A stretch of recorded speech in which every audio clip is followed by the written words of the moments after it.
지금까지는 사도행전에서 항상 바나바와 바울, 그전에 사울이죠. 바나바와 사울이라는 순서로 항상 기록이 되어 있었습니다. 다시 말해서 언제나 바나바가 리더였습니다. 근데 오늘 본문인 사도행전 13장 13절부터는 바울의 이름이 먼저 나오기 시작합니다. 물론 그 뒤에 사도행전 15장 12절에서 예루살렘 공회를 진행하는 과정에서 바나바 이름이 먼저 나오고, 사도행전 15장 25절 공의회가 교회들에게 보낸 편지에서 바나바 이름이 먼저 나오긴 하지만, 이 두 구절만 제외하고는 사도행전 13장 13절부터 계속해서 순서가 역전이 되어서 바울과 바나바, 오늘 본문에서는 심지어 바울과 및 동행하는 사람들이라고, 바나바는 동행하는 사람들 안에 그냥 포함이 되어버립니다. 옛날에 서태지와 아이들이라는 그룹이 있었잖아요. 그렇죠? 이 서태지와 아이들이라는 그룹이 뜻하는 것은 무엇입니까? 스테지가 리더죠. 그 나머지 같이 춤추고 노래를 하는 대원들은 그냥 따라가는, 그렇죠? 어시스트 해주는 사람이죠. 그렇죠? 그래서 이 스테지와 아이들이라는 말 속에는 스테지가 그 그룹의 리더이다, 독보적인 리더이다, 중심이다라는 의미가 들어져 있는 거죠. 그러니까 오늘 본문에도 바울과 및 동행하는 사람들, 이 말을 통해서 이제는 사도 바울이 하나님의 역사에, 세계 선교의 어떤 의미에서는 중심이고 주인공이고, 바나바를 비롯한 나머지 모든 사람들은 어시스트 해주는 사람들이다라는 의미가 포함이 되어 있는 것입니다. 그래서 결국 오늘 본문을 기점으로 해서 바나바와 바울의 역할이 완전히 바뀌었다는 것을 알 수가 있습니다. 그러니까 리더였던 바나바가 이제는 돕는 자, 어시스턴트가 되고, 돕는 자였던 바울이 이제는 리더가 되는 것입니다. 근데 일반적인 사람이라면 이런 모습을 쉽게 받아들이지 못할 거예요. 여기서 바나바의 위대한 모습을 우리는 여기서 발견할 수 있습니다. 예를 들어서 제가 담임 목사로 사역하고 우리 조건수 전사님이 부목사로 사역을 하다가 어느 날 갑자기 하나님 뜻 가운데 상황 가운데 바뀌었어. 그래서 조건수 전사님이 담임 목사가 되고 제가 부목사가 돼서 그 밑에서 섬긴다. 어느 목사들이 그렇게 쉽게 할 수 있을까요? 쉽지 않을 것입니다. 그렇지 않습니까? 근데 바나바는 하나님의 뜻 가운데 안디옥 교회 담임 목사였잖아요. 바나바. 그리고 바울은 어떤 의미에서는 전도사 혹은 부목사.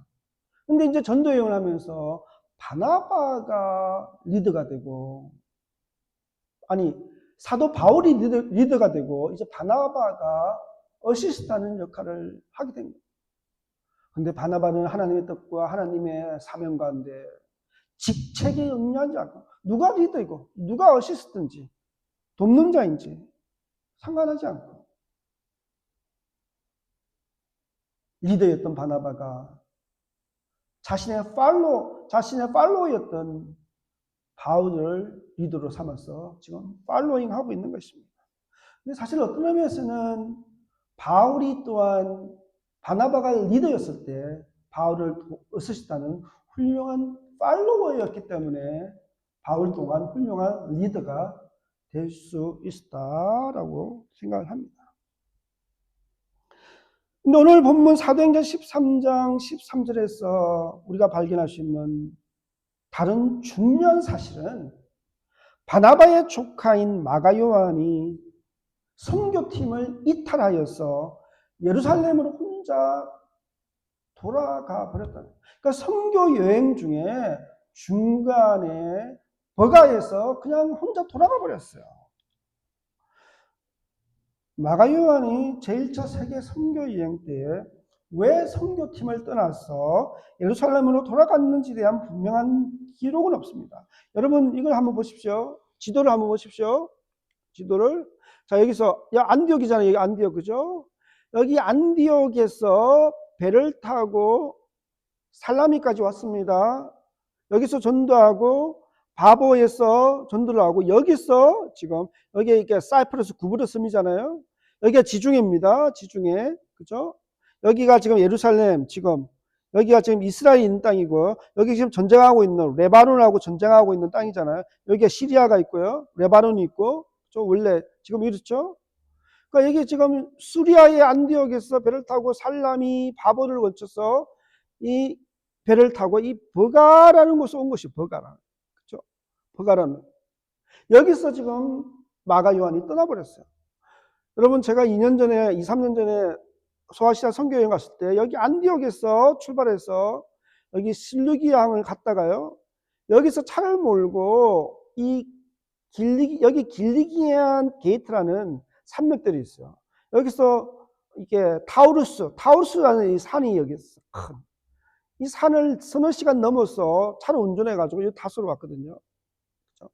그러니까 만약에 물론 1차 선교회 때는 더베에서 다시 돌아왔지만 원래 사도 바울이 버가를 거쳐서 이제 안디옥, 이고니오, 더베 가서 자기 고향 다소로 갔다가 산을 넘어서 타우루스, 길리기안 게이트 산맥을 이 산 지역을 지나고 산을 넘어서 타우루스 산을 넘어서 이 안디옥으로 돌아올 수도 있는 여행이었어요. 2차 여행 때 안디옥에서 이 산을 넘어서 이렇게 다솔에서 이렇게 갑니다. 그래서 제가 생각할 때는 부잣집 도련님으로 성장했던 마가 요한이 고생을 모르니까 선교길이 얼마나 멀고 험하겠어요. 저는 이 타우루스 산맥을 산을 자동차로 4시간 타서 제가 혼자 운전했거든요. 4시간 타서 혼자. 지금까지가 그 풍경이 기억나요. 수려하고 호수가 있고 물론 나무가 울창하지는 않아요. 사막 지역이라서 이제 나무들이 덤성덤성 있게 있는데 야 사도 바울이 2000년 전에 이 산맥을 어떻게 혼자는 아니 선교팀하고 어떻게 걸어서 넘었을까 상상이 안 돼요. 근데 2차 선교 여행 때는 안디옥에서 이 타우루스 산맥을 넘어서 길리기안 그 산들을 지나서 게이트에 있는 그런 산들을 지나서 이제 가는 거야. 그러니까 1차 선교 여행 때도 그렇게 계획할 수도 있고 또 걸어서 배를 타고 또 험한 길들을 가는 거야. 그러니까 마가 요한이 그걸 견디지 못했던 것 같아요. 야, 이 힘든 지금 배를 타고 이게 지금 어디입니까? 여기 버가까지 온 것도 힘든데 앞으로 계속해서 혹시 저 산을 넘어서 또 혹시 산을 넘어서 안디옥까지 간다. 그걸 나는 도저히 못하겠다. 그래서 포기하지 않았을까. 저는 개인적으로 가장 그게 맞는 추측이라고 생각합니다. 근데 또 다른 여러 가지 추측도 있어요. 너무 오랫동안 고향을 떠나 있어서 향수병에 걸렸어. 왜냐하면 어머니가 아마도 이 가보였을 가능성이 많습니다. 홀로 있는 어머니가 걱정이 되고 또 어머니도 보고 싶었어. 그렇죠? 또 험한 길을 가다가 강도를 만날까 두려웠을 수도 있습니다. 그렇죠? 또 이제 원래 자기 삼촌 바나바가 리더였는데 어느 순간에 보니까 바울이 리더가 돼가지고 이끄니까 조카 입장에서 기분이 나쁠 수도 있죠. 왜 우리 삼촌이 리더인데 왜 젊은 바울이라는 사람이 앞에서 설치고 있지? 기분 나쁘네. 이럴 수도 있죠. 그렇죠? 그러나 저는 제가 이것이 아닐까라고 추측하는 것은 조금 전에 말씀드렸지만 이 길리기아 지역과 수르야 지역에 놓여 있는 이 타우루스 산맥 같은 그런 높은 산을 넘어서 가야 돼요. 험한 길들을 가야 돼서 그것이 너무 힘들고 고통스러워서 나는 도저히 감당할 수 없을 것 같아. 그래서 선교팀을 무단으로 이탈해서 도망치지 않았을까 그렇게 생각합니다. 어떻게 이렇게 여러 가지 이유를 추측할 수 있을 뿐이지만 사실 정확한 이유는 알 수가 없습니다. 그러나 한 가지 분명한 것은 마가 요한이 선교팀하고 특히 바울하고 좋은 감정으로 헤어졌다. 만들어진 것은 절대 아니라는 것입니다. 사도행전 15장 38절에서 39절에 보니까 바울은 밤빌리아에서 자기들을 떠나 함께 일하러 가지 아니한 자를 데리고 가는 것이 옳지 않다 하여 서로 심히 다투어 피차 갈랐습니다. 나중에 마가 요한이 선교팀을 이탈하는 일 때문에 바울과 바나바가 서로 등을 돌리게 되는 결정적인 이유가 됩니다. 2차 선교 여행 때 바나바는 다시 한번 마가에게 기회를 줘서 데리고 가려고 하지만 바울이 끝까지 반대합니다. 그래서 제2차 선교 여행 때는 바나바와 마가 요한이 한 팀을 이루고 선교팀을 이루고 따라가고 바울과 실라가 선교팀으로 한 팀을 이뤄서 서로 분열되어서 선교를 떠나게 됩니다. 그러므로 어떤 이유인지는 모르지만 마가 요한이 선교 여행을 계속하는 것이 너무 힘들었어. 중간에 포기하고 이탈했다는 것은 분명합니다. 왜냐하면 제가 직접 가서 안디옥에서 이 길리기아 쪽으로 해서 다수로 가는 이 타우루스 산맥을 4시간, 5시간 운전해서 넘어보니까 알겠어요. 야, 이런 길을 사도 바울이 어떻게 걸었어 다녔는지. 그래서 더 사도 바울에 대한 존경심과 사도 바울에 대한 어떤 그런 뭐라고 그래야 할까요? 사도 바울을 좀 흠모하는 마음들, 닮고 싶은 마음들 이런 것들이 더 강했던 것 같습니다. 아무튼 이 일로 인해서 마가 요한은 바울에게 완전히 신임을 잃어버렸습니다. 그래서 제2차 선교여행 때 바나바가 마가 요한에게 한 번 더 기회를 주었어. 다시 선교여행 팀으로 데리고 가자라고 했지만 성격이 강한 아직까지 혈기왕성한 바울은 단호하게 반대하였습니다. 그런 거 보면 사도 바울도 성격이 웬만해요. 그죠? 그죠? 바나바가 누굽니까? 자기의 과거 때문에 예수 믿는 자들 핍박하고 스데반 집사님의 순교에 앞장섰던 그런 반교회적인 바울의 과거 때문에 예수 믿고 난 후에도 성도들이 그를 멀리하고 예수님의 제자들이 그를 인정하지 않을 때 그를 예수님의 제자들에게 성도들에게 이끌어가서 함께 하나님 일을 하고 신앙생활 하시도록 도와주고 이끈 사람이 바나바입니다. 10년 동안 무명의 전도자가 되어서 아무도 알아주지 않는데 오직 사명 하나로 길리기아 지역에서 다수에서 전도하면서 온갖 고난과 핍박을 당하고 있을 때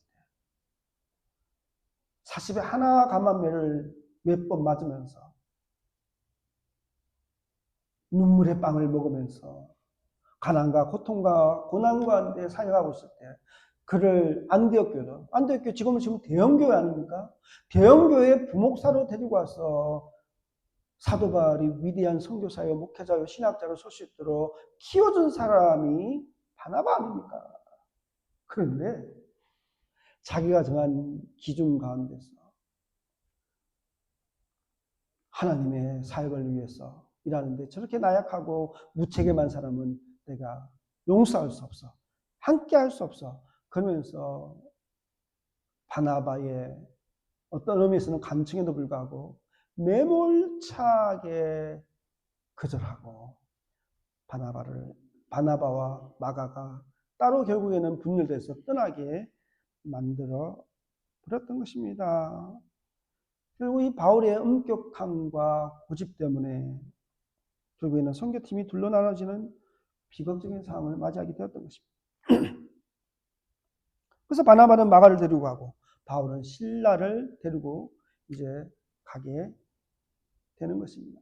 물론 그 위에 성경은 사도 바울과 선교팀의 선교 여행을 중심으로 기록이 되어 있지만 바나바와 마가가 구체적으로 어떻게 선교를 했는지 정확한 기록은 없습니다. 역사의 기록이 많지는 않지만 자기의 자리에서 바나바와 마가 요한도 하나님의 선교의 열정을 가지고 곳곳을 다니면서 선교하고 선교의 열매를 맺었을 것입니다.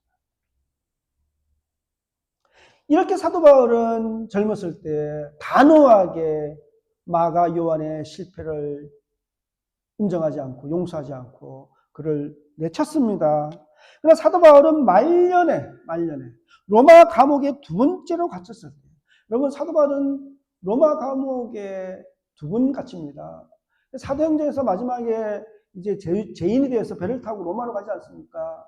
그게 첫 번째예요. 그렇게 해서 사도행전이 나중에 끝나게 되는데, 그때는 진짜 로마 감옥에 갇힌 것이 아니라 새빵, 자기가 돈을 주고 월세빵을 얻어서 거기서 재판을 기다리고 있었어요. 물론 그때도 병사들이 지키고 있긴 했지만, 그래서 새방에서 병사들의 이 감시를 받으면서 재판을 기다리고 있으면서 찾아오는 사람들에게 말씀도 전하고. 근데 오랫동안 기다렸는데 6개월, 1년 기다렸는데 재판이 열리지 않고 재판이 그냥 디스미스 돼버렸어요. 기각이 돼버렸어요. 자동적으로 없어져 버렸어요. 그래서 사도 바울은 풀려나서 이제 선교 여행을 다니다가 나중에 또 진짜 감옥에, 로마의 진짜 감옥에 갇혀서 이제 네로 황제에 의해서 순교를 당하게 됩니다. 이렇게 말년에 로마 감옥에 두 번째 갇혔을 때에 디모데에게, 자신의 영적 아들인 디모데에게 편지를 쓰면서 마가 요한을, 자기가 젊었을 때 용서하지 않고 내쳤던 마가 요한을 데리고 오라라고 말합니다. 디모데후서 4장 11절입니다. 내가 올 때에 마가를 데리고 오라. 그가 나의 일에 유익하니라. 한때 실패한 선교사였던 마가 요한은, 마가 요한은 실패한 선교사였습니다. 실패한 선교사였던 마가 요한은 결국에는 사도 바울이 뭐라고 칭찬합니까? 하나님의 일에 유익한 사람이다라고 칭찬하는 사람으로 변했다는 것입니다. 그러므로 마가는 한때 실패한 사역자였으나 결국에는 칭찬받는 사역자로 회복된 하나님의 일꾼의 전형이라고 생각할 수가 있습니다. 이렇게 실패한 사역자였지만 실패를 딛고 새로운 출발을 하여 하나님 나라의 유익한 일꾼이 된 마가는 예수 그리스도를 통한 하나님의 말씀의 새로운 시작을 최초로 기록을 하였습니다. 여러분, 마태, 마가, 누가, 요한복음, 사복음서가 있지 않습니까? 이 사복음서 중에서 가장 먼저 써여진 복음이 어느 복음이시죠? 마가 복음입니다. 이 마가 복음을 한때 실패한 선교사였던 마가 요한이 하나님의 은혜 가운데 하나님의 영감을 받아서 저술을 한 것입니다. 마가복음 1장 1절입니다. 하나님의 아들 예수 그리스도의 복음의 시작이라. 여러분, 복음은 헬라어로 유앙겔리온. 여러분, 이 말은 많이 들어봤죠. 유앙겔리온. 이 유앙겔리온은 좋은 소식, good news 하는 뜻입니다. 다시 말해서 하나님의 아들 예수 그리스도에 관한 이야기인 것입니다. 여러분, 예수 지저스는 영어는 구원이시다, 구원자라는 히브리어 조수아에 해당하는 헬라어입니다. 그리스도는 크리스토스, 기름 부음을 받은 자라는 뜻을 가진 히브리어 메사야에 해당하는 헬라어입니다. 다시 말해서 좋은 소식, 복음은 굿뉴스, 가스펠은 구원자로 기름 부음을 받으신 예수 그리스도는 하나님의 아들이라는 말씀입니다. 하나님께서는 죄로 말미암아 에덴 동산에서 추방당한 인간들이 새 에덴 동산에 영원히 거할 수 있는 새로운 출발을 할 수 있도록 하나님의 아들 예수 그리스도를 통해서 새로운 시대를 시작하셨던 것입니다. 이것이 마가복음에 기록된 이야기이고 이것이 실패한 선교사였던 마가 요한이 기록한 좋은 소식 복음입니다. 이 복음을 누가 기록하였다고요? 선교의 여정이 힘들다고 선교팀에서 무단히 달하여 실패한 선교사가 되었던 마가 요한이 기록하였다. 결과적으로 실패한 선교사, 실패한 사역자였던 마가 요한은 사복음서 중에 하나인 가장 먼저 쓰여진 마가복음을 저술하였고 결국은 자신을 용서하지 않고 거부하였던 사도 바울로부터 나의 일에 유익한 자. 사도 바울이 말하는 나의 일은 무엇입니까? 하나님의 일 아닙니까? 결국에는 자신을 거부하였던 사도 바울로부터 하나님의 일에 유익한 자라는 평가와 칭찬을 받게 되었습니다. 다시 말해 실패한 사역자, 실패한 선교사였던 마가 요한은 자신의 실패를 이기고 결국에는 최후의 승리자, 결국에는 성공자가 되었다는 것입니다. 여러분, 성경에는 하나님 앞에서 한때 실패자였으나 결국에는 승리한 사역자들, 지도자일이 되었던 많은 인물들이 등장합니다. 구약에 보면 애굽 제국의 왕자였던 모세는 혈기를 이기지 못하고 살인자가 되어서 40년 동안 광야에서 숨어 사는 실패자였습니다. 그러나 결국에는 하나님의 부름에 순종하여 이스라엘 백성들을 애굽에서 구원해내는 위대한 민족의 지도자가 되었습니다. 자신의 충실한 신하인 우리아의 아내 밧세바를 성적인 탐욕을 이기지 못하고 범하였던, 그래서 타락하고 실패한 왕이 되었던 다윗은 하나님 앞에서 눈물 흘리며 옷을 찢고 회개하며 주의 성령이 제발 나를 떠나지 맙소서라며 기도하며 하나님 앞에 무릎 꿇고 회개하며 예배할 때 결국에는 하나님께서 나의 마음에 합한 사람이다, 하나님의 마음에 맞는 사람이라 라고 평가받는, 그래서 이스라엘 역사에서, 성경의 역사에서도 가장 위대한 왕으로 칭찬받는 승리자, 성공자가 되었습니다. 우리가 아까 찬양 부를 때 말씀을 드렸지만 예수님을 3번이나 부인하였던, 마지막에는 저주하면서 부인하였던, 그래서 실패한 제자가 되었던 베드로는 결국에는 부활하신 예수님으로부터 내 양을 먹이라라는 사명을 받고 그 사명에 순종함으로 초대교회의 위대한 영적 지도자가 되었습니다. 마가 요한의 실패를 용서하지 못하고 밀어내었던 사도 바울. 참 웃기는 거예요. 사도 바울이 자기가 젊었을 때 교회를 향해서, 예수 믿는 자를 향해서, 예수님을 향해서 어떤 나쁜 악행을 저질렀는지, 어떤 실패를 했는지는 잊어버리고, 그렇죠? 마가 요한의 실패에 대해서 용서하지 못하고 그를 내쳤습니다. 그랬던 사도 바울도 한때는 예수 믿는 자들을 핍박하고 박해하고 스데반 지사님이 순교할 때 그 앞에서 앞장서서 어떻습니까?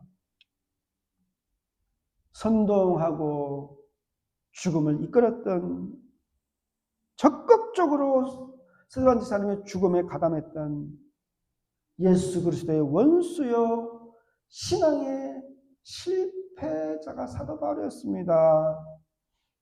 그러나 결국에는 초대교회의 세계 선교를 이끈 위대한 선교사요, 위대한 목회자요, 위대한 신학자가 되었습니다.